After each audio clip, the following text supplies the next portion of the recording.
Les travaux de la deuxième édition des Journées de l'aviation des États du Sahel ont démarré ce jeudi matin à Bamako. Les explications en début de journal. Le président de la transition a inauguré hier le stade Mamadou Diarra H de Koulikoro, une série de rénovations des stades pour quelle fin utile? Élément de réponse dans ce journal. Lutte contre le paludisme, des milliards de moustiquaires imprégnés ont été distribués en Afrique depuis 2004. L'heure est au bilan. Ravi de vous retrouver. Bonsoir à toutes et à tous. Merci de nous recevoir chez vous. Après la réussite de la première édition au Burkina Faso, le Mali abrite la deuxième édition des Journées de l'aviation de la Confédération des États du Sahel du 16 au 17 janvier 2025. Le thème retenu est le développement du transport aérien, un facteur de consolidation de la Confédération des États du Sahel. Djenaba Samaki. Ces journées permettront, entre autres, de faire l'état des mises en œuvre des recommandations de la première édition, d'examiner la problématique de la certification des aérodromes dans l'espace AES et d'examiner la problématique du coût du transport aérien dans la zone AES. Et ensuite, voir ensemble quelles sont les mesures qui nous permettent de pouvoir créer les conditions pour faciliter le déplacement à l'intérieur de notre espace qui, faudrait-il le rappeler, fait autour de 3 millions de kilomètres carrés à peu près.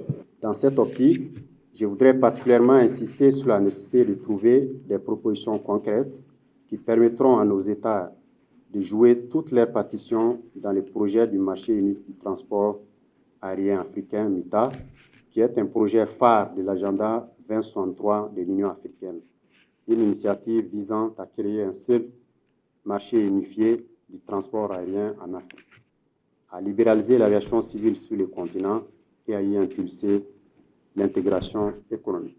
Le secteur de l'aviation civile joue dans le développement national, régional et international un rôle éminent. Le thème retenu mettra l'accent sur le rôle crucial du transport aérien dans le développement économique et social de l'AES, tout en soulignant les défis à relever. Aujourd'hui, les chargés de mission, chargés du secteur aérien, avec les PDG des aéroports, sont, je crois, à Lomé pour une rencontre. Mais quand j'ai visé lors des missions, les devis qui étaient joints, quitter Bamako, aller à Lomé 1h30, les billets, je crois, c'est 1 500 000 et quelques mille francs CFA. Par personne. Par personne.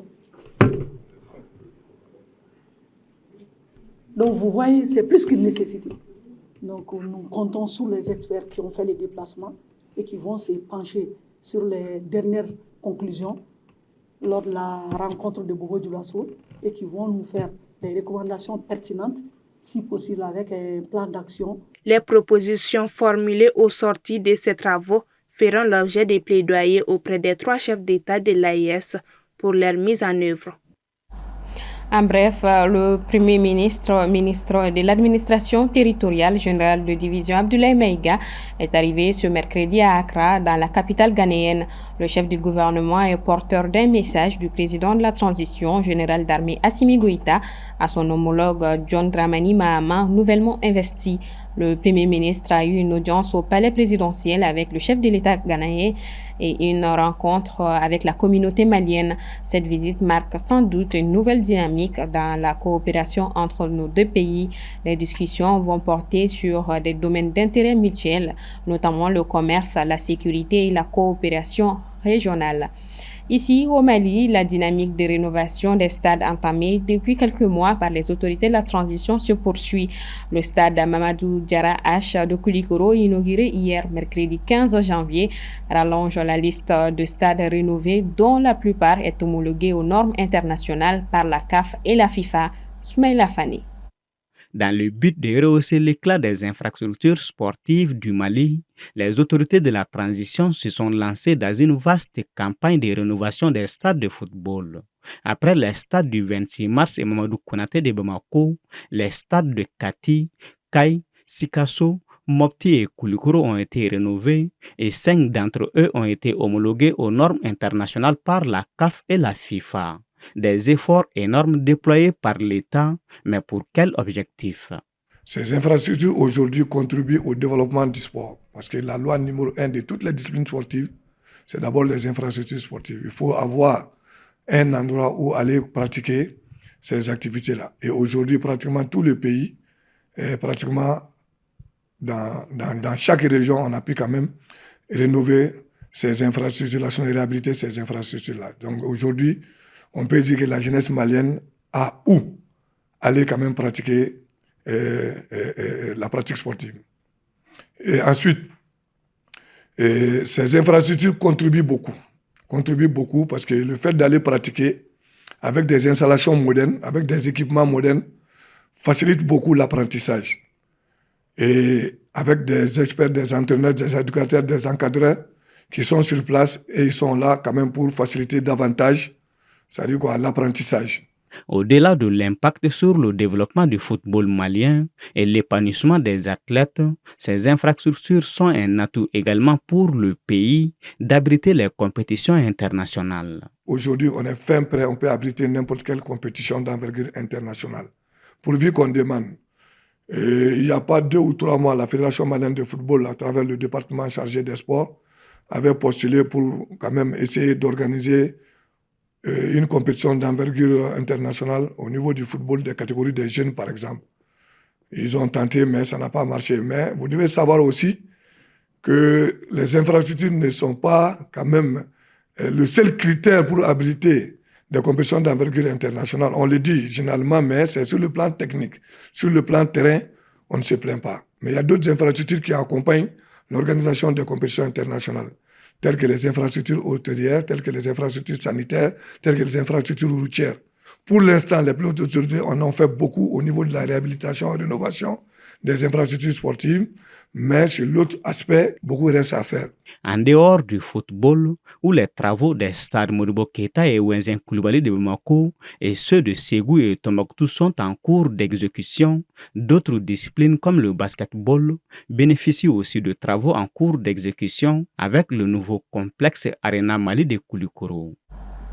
Parlons santé. Plus de 2,79 milliards de moustiquaires imprégnés ont déjà été distribués en Afrique subsaharienne depuis 2004, selon les chiffres de l'Alliance pour la prévention du paludisme. L'impact réel de ces opérations dans la lutte contre le paludisme avec Paul Yapinguesson.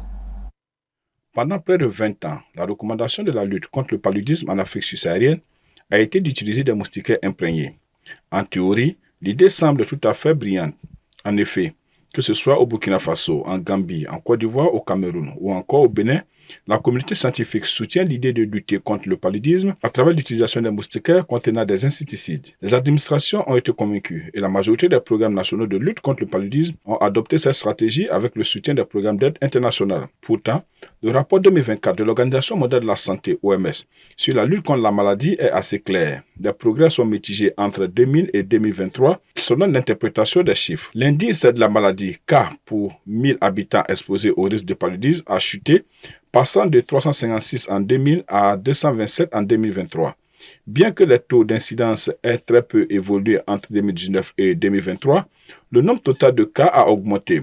Conséquence d'une croissance démographique rapide parmi les populations exposées au risque de paludisme, peut-on lire dans le document. On apprend également que les progrès sont très variables dans la région. Par exemple, 8 pays ont enregistré de très fortes hausses de leur nombre de cas de paludisme entre 2019 et 2023. C'est le cas notamment de l'Éthiopie, plus 6,9 millions, du Nigeria, plus 6,8 millions, de Madagascar, plus 4,2 millions, de la République unie de Tanzanie, plus 1,9 million, de la République démocratique du Congo, plus 1,8 million, de l'Ouganda, plus 1,3 million, du Mali, plus 1,4 million et du Cameroun, plus 1,2 million.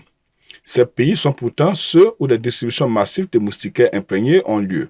Finalement, sur la base d'un ratio simple, ce sont au moins 2,3 moustiquaires imprégnés qui ont été distribués pour chaque habitant en Afrique subsaharienne. Pourtant, en 2023, selon les dernières données disponibles, 569 000 personnes sont décédées du paludisme dans la région sur plus de 246 millions de cas recensés. Les enfants de moins de 5 ans représentent 76% des décès selon ces mêmes chiffres. Dans certains pays, les ménages les reconvertissent en filets de pêche ou en outils de protection des champs. Dans les deux cas, des risques de contamination des cultures ou des ressources aquatiques existent, mais cette question n'est pas publiquement discutée. Sur le plan scientifique, des chercheurs africains basés en Côte d'Ivoire travaillent sur une moustiquaire classique sans produits chimiques, mais conçus pour capturer les moustiques et permettre leur élimination par lavage. L'ONG Alarm Phone Sahara a alerté dans un communiqué publié lundi sur le nombre de migrants expulsés par l'Algérie vers le Niger au cours de 2024. Plus de 30 000 personnes ont été refoulées par les autorités algériennes et envoyées dans le désert, un nombre record par rapport aux années précédentes. Ibrahim Babi. Jamais autant de migrants n'ont été expulsés d'Algérie vers le Niger qu'en 2024. Plus de 30 000 migrants selon l'ONG Alarm Phone Sahara.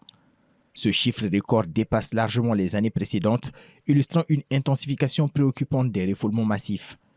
Ces exilés, souvent arrêtés lors des raids policiers en Algérie, sont abandonnés dans le désert à la frontière nigérienne, contraints de parcourir des kilomètres à pied jusqu'à Assamaka, où un centre de transit de l'Organisation internationale pour les migrations, OIM, peine à faire face. Dans un précédent rapport, APS indiquait que l'Algérie avait refoulé quelques 20 000 migrants rien qu'en janvier et août 2024.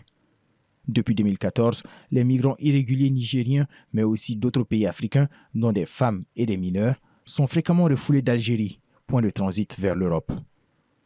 Les témoignages de migrants comme celui de Mamadou, 22 ans, racontent un périple éprouvant marqué par des détentions arbitraires, des conditions inhumaines et une traversée périlleuse du désert. APS dénonce des traitements violents et pointe une chaîne d'expulsion impliquant également la Tunisie et la Libye. À Dirkou, autre point chaud, les expulsions depuis la Libye aggravent une crise humanitaire, avec des centres d'accueil débordés et des centaines de personnes dormant à même le sol. Cette situation provoque des tensions diplomatiques. En avril, le Niger a protesté contre le caractère violent des expulsions algériennes, des accusations que l'Algérie rejette. Pendant ce temps, des milliers de migrants restent pris au piège face à une communauté internationale qui tarde à réagir efficacement. Une tragédie silencieuse se joue dans les sables du Sahara.